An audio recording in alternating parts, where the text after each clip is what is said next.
Bonjour, ici vous avez donc la correction de l'exercice de la page 20 et de la page 22. Donc, la page 20, ici, on vous donne donc un tableau qui reprend la température moyenne de chaque mois pour deux villes A et G.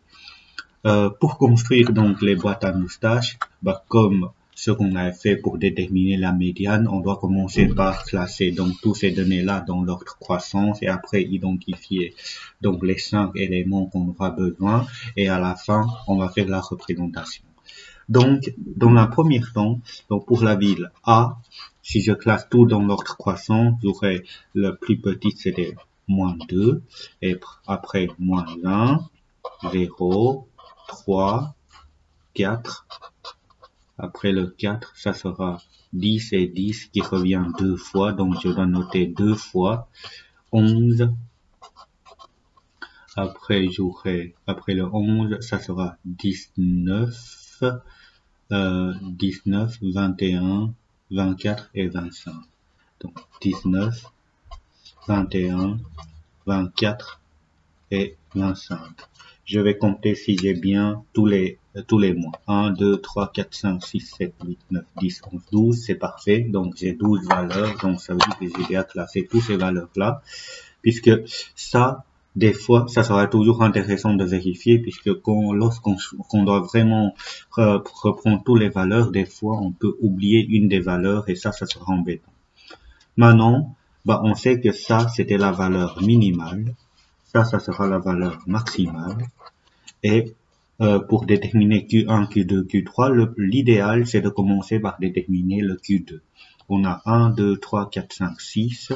1, 2, 3, 4, 5, 6. Du coup, le milieu, c'était donc Q2, c'est-à-dire la médiane qui vaut 10.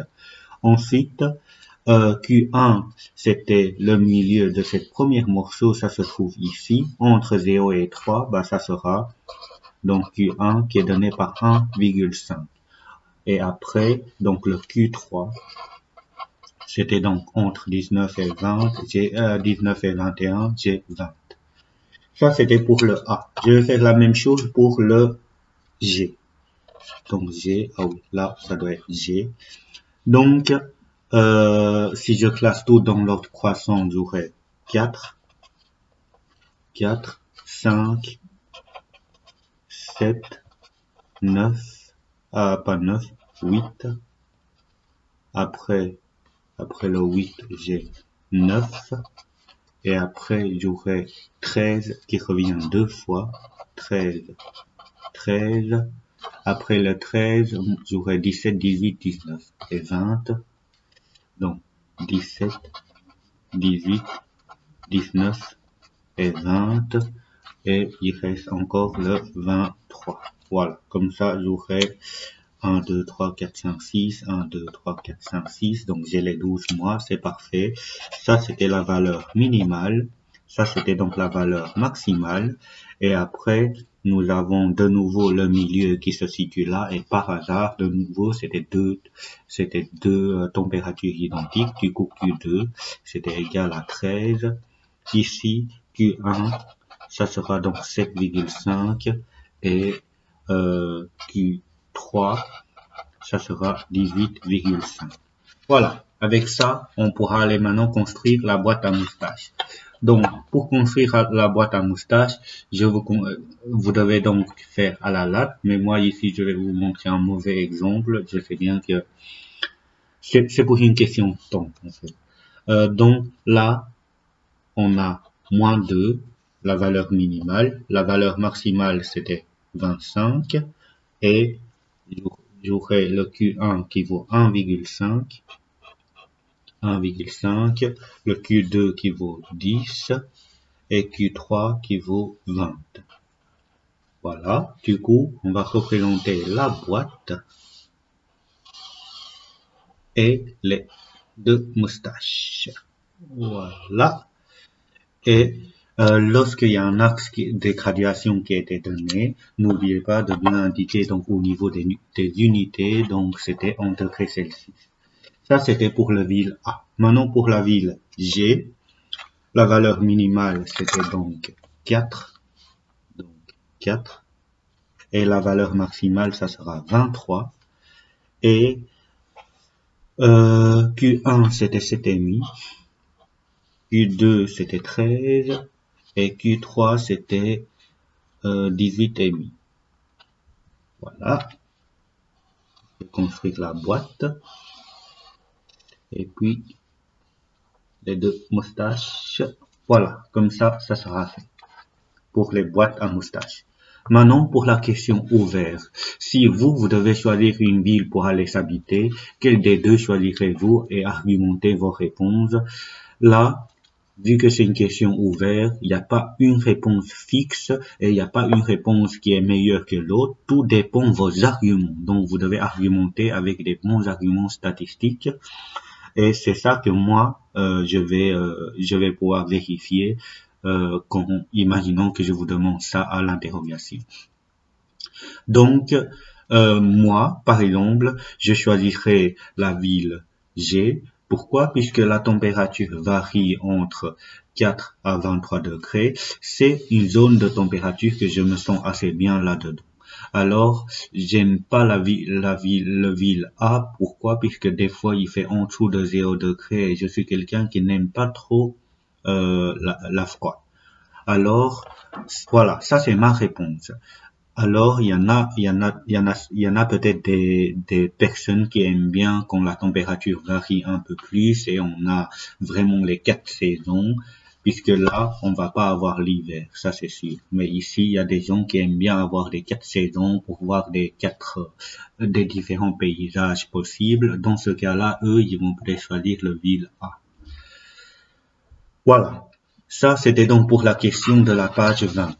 Maintenant, on va essayer de faire l'exercice de la page 22. Nous avons donc les boîtes à moustaches pour la classe A et pour la classe B. Et là, ce sont des résultats d'une interrogation. Et je demande sur base de ces deux boîtes de répondre aux questions. Donc, donnez les médianes de chacune des classes. Par exemple, pour la classe A, donc la médiane vaut 16 sur 20. Et pour la classe B, la médiane vaut 17 sur 20. 17 sur 20. Voilà. Ça, donc la médiane, c'est déjà donné. Quels sont les meilleurs résultats dans les deux classes? Donc, dans tous les deux, les meilleurs, le meilleur résultat, c'était 19 sur 20. 19 sur 20. Puisque c'est la valeur maximale. Ensuite, donner l'intervalle interquartile de chacune des classes. Donc, intervalle interquartile. Donc, pour le A, I, je note I pour intervalle A pour la classe A. Ça, c'est une notation. C'est un choix personnel. Il n'y a pas vraiment des règles qui imposent de faire comme ça. Mais voilà, une fois, les personnes qui vont corriger vos interrogations comprennent bien ce que vous voulez, ce que vous avez indiqué ou ce que vous voulez dire, c'est tout ce qu'il faut. Ici, intervalle interquartile, bah, c'était entre Q1 et Q3. Donc, Q1 pour le A, c'était 14, et Q3, ça sera 17. Et l'intervalle interquartile pour la classe B, ça sera 16 à 18. Donc, une des classes, il y a 50% des élèves ont obtenu moins de 16 sur 20. Quelle classe s'agit-il? Donc, là, si je regarde le A, en fait, A, c'est la médiane. Du coup, c'était bien, il y en a 50% moins ou inférieur ou égal, donc c'était bien la classe A. Alors, la classe B, ce n'est pas le cas. Pourquoi ce n'est pas le cas? Puisque pour la classe B, on a ici 25% des élèves ont un résultat en dessous de 16 sur 20. Le E, quel est le pourcentage des élèves qui ont obtenu au moins? Là, c'est au moins, donc je dois avoir au moins plus de 17 sur 20 dans la classe B. Dans la classe B, on a 17 qui est ici. 17, c'était donc la médiane. Là, j'ai 25%. Là, j'ai 25%. Donc, en tout, j'aurai 50%. Mais, bien sûr, si on voulait répondre sous forme de phrase, on dirait qu'il y a 50% des élèves ont obtenu au moins 17 sur 20 dans la classe B. quel est le pourcentage des élèves qui ont obtenu au plus 17 sur 20 dans la classe A? Donc, celles qui ont au maximum 17 sur 20 dans la classe A. Ben là, dans la classe A, 17 est ici. Donc, j'ai 25%, 25% et 25%. En tout, ça fait 75%. Donc, pour répondre à la question, il y a donc 75% des élèves ont obtenu au plus 17 sur 20 dans la classe A. Sachant que Maxime, donc en classe B, et en classe B, c'est vrai que là, c'était mal formulé, est en classe B, mais il a été absent le jour où le prof a rendu les interrogations. Si vous êtes son ami et que vous avez vu la boîte à moustache qui est donnée, qu'est-ce que vous pourrez lui dire ou à lui confirmer? Donc là, on est bien dans la classe B. Maintenant, qu'est-ce que moi je pourrais dire? Déjà, une première chose, il y a plusieurs informations qu'on pourra donner. La première chose qu'on pourra lui dire, c'est que tu as certainement réussi. Donc, Maxime a certainement réussi. Ça, c'est sûr. Pourquoi? Puisque le résultat minimal, c'était égal à 12 sur 20. Et en plus de ça, je vois que il y en a 25% qui ont un résultat entre 12 et 16 et 75% des résultats qui sont supérieurs à 16. Là, on dirait que qu'est-ce qu'on pourra dire si je vous demande de lui communiquer plusieurs informations? Vous pourrez dire, par exemple, il y a 75% de chance que il a au moins 16 sur 20. Voilà, de nouveau, ça c'est une question ouverte. Donc pour toutes les questions ouvertes, n'hésitez pas à lancer avec vos arguments. Une fois vos arguments est correct de manière statistique, donc ça sera accepté. Justement, j'en profite aussi de parler un tout petit peu à propos des travaux que vous avez reçus, donc le travail certificatif que chacun a reçu.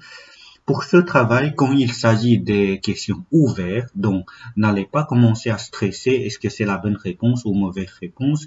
Donc, il suffit que vous utilisez des bons arguments et justifiez avec vos phrases, dire ce que vous pensez. Ok? Voilà. Ça, c'était donc le correctif de la page 22 que vous êtes censé faire.